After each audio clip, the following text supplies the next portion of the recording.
Queridos, vamos abrir a Bíblia na Mateus 25, 31 a 46. Aí, tá bom. Vai ficar necessário. Mateus 25, 31 a 45. Eu vou ler. Quando vier o Filho do Homem, na sua majestade, todos os anjos com ele, então se assentará no trono da sua glória, e todas as nações serão reunidas em sua presença. E ele separará uns dos outros, como o pastor separa dos cabritos as ovelhas, e porá as ovelhas à sua direita, mas os cabritos à esquerda. Então dirá o rei aos que estiverem à sua direita: Vinde, benditos de meu Pai, entrai na posse do reino, que vos está preparado desde a fundação do mundo. Porque tive fome, e me deste de comer. Tive sede, e me deste de beber. Era forasteiro, e me hospedastes. Estava nu, e me vestistes.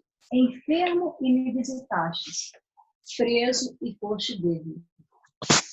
Então perguntaram os justos: Senhor, quando foi que te vimos com fome e te demos de comer? Ou com sede e te demos de beber? E quando te vimos forasteiro e te hospedamos? Ou nu e te vestimos? E quando te vimos enfermo ou preso e te fomos visitar?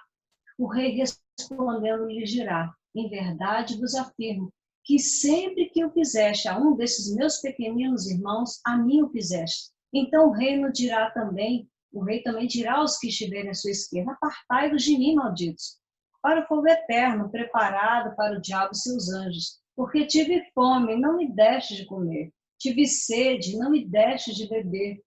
Sendo forasteiro, não me hospedaste. Estando nu, não me vestistes. Achando-me enfermo e preso, e não fostes ver-me. E eles te perguntarão: Senhor, quando foi que te vimos com fome, com sede, forasteiro, nu, enfermo, preso, e não te assistimos? Este lhes responderá: Em verdade vos digo, que sempre que o deixaste de fazer a um destes mais pequeninos, a mim o deixaste de fazer. Mateus 25, ele fala de outras parábolas, né? Das 10 virgens.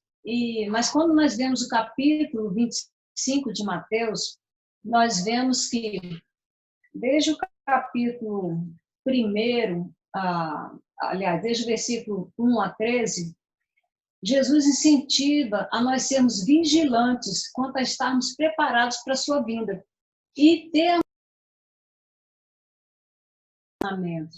que busca fazer a sua vontade, a vontade do Pai. E dos versículos 14 a 30, Jesus nos concita a sermos produtivos, a ser operantes, a sermos praticantes da sua palavra, não somente, né, que a fé ela tem que ser operosa, ela não pode ser uma fé inativa. Se nós cremos, nós seremos motivados a fazer a obra. E o que é fazer a obra? Eu gostaria de falar um pouco do que é o trabalho da capelania. A capelania, esse nome vem de capela, de capa. Conta-se que um soldado romano, em 336 a.C., esse soldado, ele caminhando, encontrou um mendigo no caminho.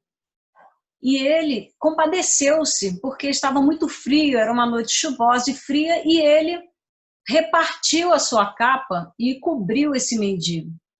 Andando mais alguns metros, ele encontrou outro mendigo. O que ele fez?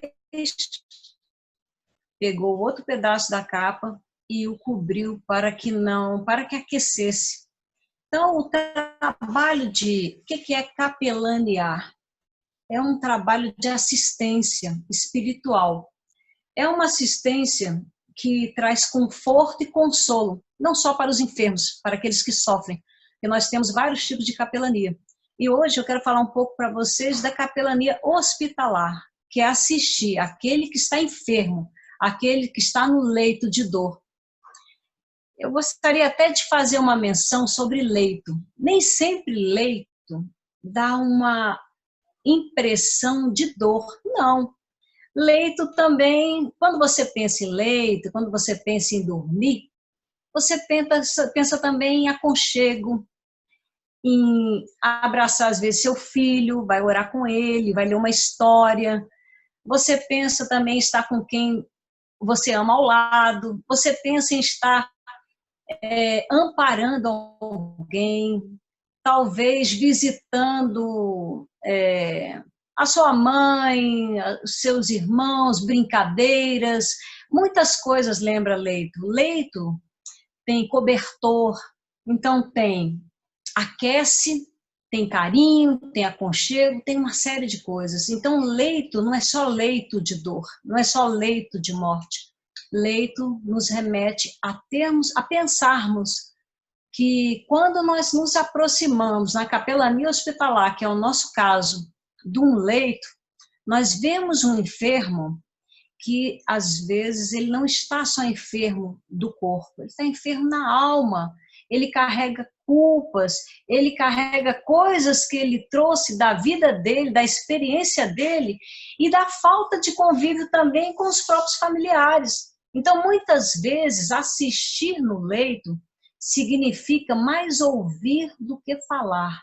Nós vamos falar da palavra de Deus, mas nós vamos ouvir o enfermo nos seus queixumes, nas suas tribulações. Essa palavra é uma palavra de estímulo aos capelães. A capelania surgiu em 1700. Ela surgiu de uma necessidade e hoje está no mundo inteiro. Mais de 200 hospitais no Brasil têm serviço de capelania. Está crescendo mais. Com certeza esse número precisa ser atualizado. E no mundo inteiro. Essa assistência espiritual é necessária, porque até os profissionais da saúde entenderam que o enfermo, ele precisa, além dos cuidados hospitalares, dos cuidados médicos, dos procedimentos, ele precisa também daquela assistência espiritual que vai alimentar a alma, que vai alimentar o espírito, que vai trazer a ele consolo. Que consolo é esse? Nós precisamos ser ouvidos e nós precisamos aprender a ouvir. Então é tempo nós de buscarmos consolar uns aos outros, que capelanear não é só quem está credenciado, não é só nós que adquirimos uma credencial para estar no serviço da capelania. Às vezes, um pai está capelaneando o filho, está ensinando ele no caminho reto, nas virtudes, na honestidade, na boa palavra, no bom atendimento. E esse atendimento, quando Cristo deixou a palavra dele, esse atendimento é em amor. Nós não despejamos a palavra de Deus, não. Porque nós respeitamos o ser humano na sua integridade, nas suas crenças, nos seus valores, e os estimulamos a olharem para si e perdoar, e entender que Deus perdoa, que o Senhor, ele lança fora o medo, lança fora o nosso passado que nos atormenta, porque muitas vezes nós estamos enfermos na alma e isso reflete no corpo. O corpo adoece com a tristeza, o corpo adoece com a depressão, o corpo adoece com o abandono. Alguns estão hospitalizados sem receber uma visita. Eles não estão sendo assistidos nas suas necessidades. Estão lá, às vezes, sendo medicados, mas está faltando algo. Está faltando a companhia, está faltando o apreço, está faltando carinho, está faltando a boa mensagem. E essa mensagem Deus pode dar. Deus pode trazer um enfermo da alma. Assim como um dia ele me tocou, ele me despertou para estar trabalhando para ele, nós aqui estamos estimulando os capelães a que continuem essa boa obra, continuem mexendo com a enxada, olhando para o arado e não olhando para trás. Deus nos chamou para uma importante missão. E eu me dirijo também aos enfermos. Você que está enfermo, saiba que o Senhor é aquele que cura. Nós também vemos assim que não fazer o bem é pecado. Quando nós vemos em Mateus 25 falando do pecado, aquele que pode fazer o bem e não faz, comete pecado. Está em Tiago 4,17. E a sabedoria vem só de Deus, nós não somos sábios o suficiente. Às vezes nós não vamos ter boas palavras para vocês, mas vamos procurar ter o bom ouvido, procurar estar junto na enfermidade, procurar estender a mão, segurar na mão no momento de dor, no momento de confissão, no momento de choro, porque nós queremos chorar com os que choram, queremos também estar nos alegrando também com os que se alegram. Porque no leito também tem alegria, tem novidades, tem cura, tem perdão. Nós já ouvimos muitas histórias de enfermos de falar assim, olha, você acredita que tinha tantos anos que eu não via meu irmão, ele veio me visitar? Olha aí. Então há esses momentos de alegria. Amém. Não é só dor, não. A dor Deus cura. Agora, a dor de não saber como está seu coração e como está a sua alma, o seu futuro eterno, essa às vezes é mais doída. Então, a capelania é como se fosse irmãos se ajudando. Eu estou de um lado ajudando você que está no leito e você está me consolando também com o seu testemunho, com o seu amor, com as suas histórias. Tem tantas histórias maravilhosas.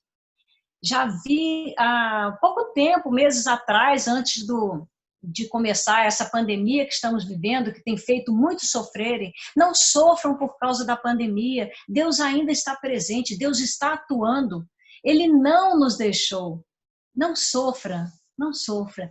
Confia no Senhor. Agrada-te do Senhor, Ele satisfará os desejos do seu coração.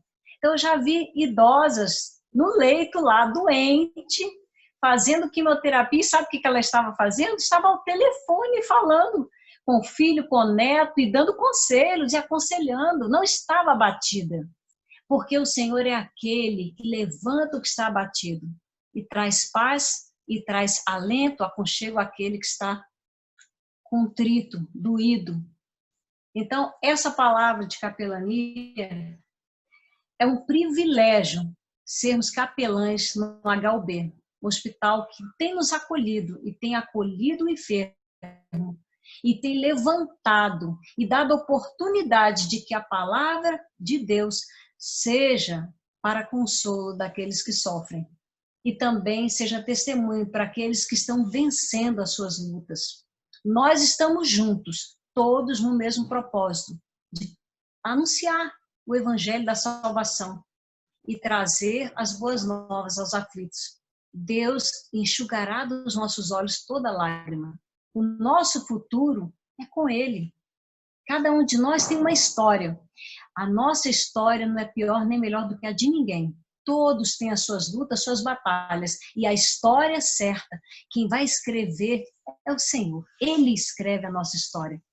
Que essa palavra seja uma palavra de alívio, refrigério e consolo.